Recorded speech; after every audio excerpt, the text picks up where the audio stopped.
This is the first ever hands-on YouTube, and I'm honored to introduce this new model from Specht Sohne to you guys. And basically, this is a Cartier Santos Dumont Homage. And also with us today, we have their new Nautilus Homage. I'll go through all the first impressions with you guys, so make sure to stay throughout the whole video. Now I've worn it for a day. Also this Nautilus Homage, I've worn it for a day. And this video is mainly gonna be close up and my first impressions of these two watches. Make sure to subscribe to see the full review coming after I've had them on my wrist for 1 week each.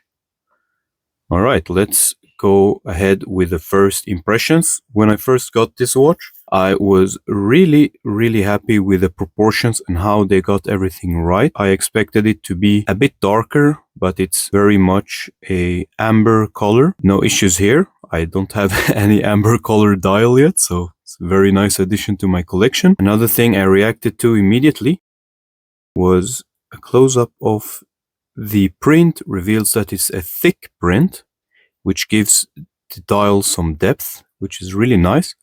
And talking about depth, the hands are also bent in the middle, giving them that 3D effect, which is very nice to have and not just flat. Also, what I reacted to was when I put it on wrist, it sits very nicely because it's thin.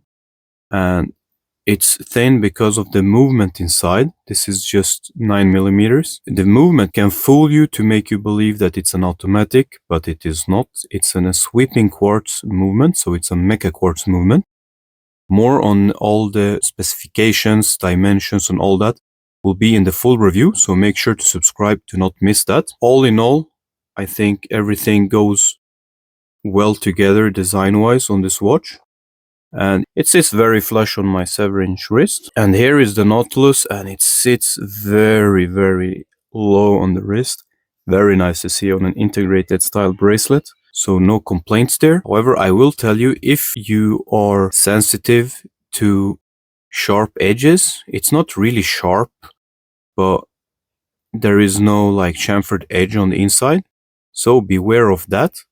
And talking about that, Specht Sohne actually improved my favorite bracelet of theirs in that regard. So we can see here with the Nautilus that they added an extra chamfer here thanks to your feedback, and which is very nice to see when manufacturers actually listen to their customers. And we can see that I have this older model with the same bracelet, as you can see, which doesn't have that chamfer edge. So they actually did improve upon that. That was my first reaction with this Nautilus Homage. Another first impression with my Nautilus Homage is that gorgeous olive green sunburst dial.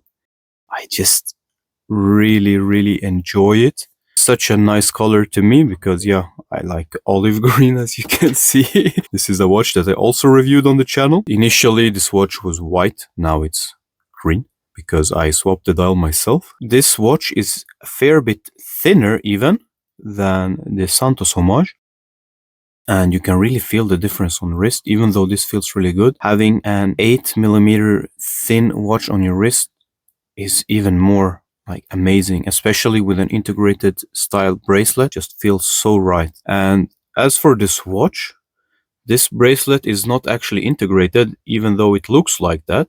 This one is removable and you could put 20mm straps or bracelets. This watch is way more versatile thanks to that feature, as opposed to this one. However, as they come, I think they pair up with their bracelet already fairly well. I'm not gonna talk about the Nautilus. I'm gonna talk now about the Santos only and show you up close all the details. So looking at the crystal first, we can see that it's curved on the vertical axis, but it's flat on the horizontal axis. Also, we can see that there is a nice curvature to the lugs, so it hugs the wrist very nicely. Looking at the bracelet, it's vertically brushed, and we can see that there are screws attached, but I don't think the screws has any function, to be honest.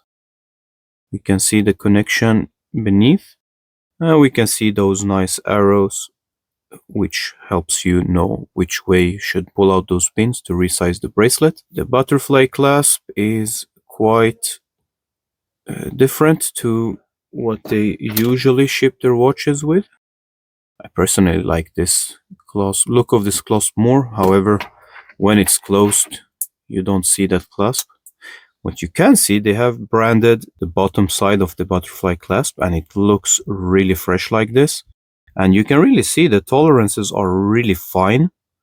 No big gaps. I really like it. And also I noticed that the end lugs sits very tightly, like they don't move around at all, which is very nice. And I really like when the manufacturers get those small details right.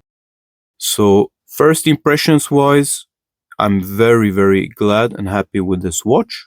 No major complaints. I'd say for some of you, maybe watch out for this if you care about that. Personally, for me, it's not an issue, to be honest. I've had these older versions with a similar thing, and most people don't seem to bother at all. But of course, there is always someone who wants a nice chamfer back there. So they did that. Really nice that they actually did that on this model. And for those of you who cares about that, I hope they do that on this model too. So if you care about this, make sure to message the seller, as we've seen that they actually take your customer feedback seriously. And feel free to check out my other videos, which you can see on the sides of the screen.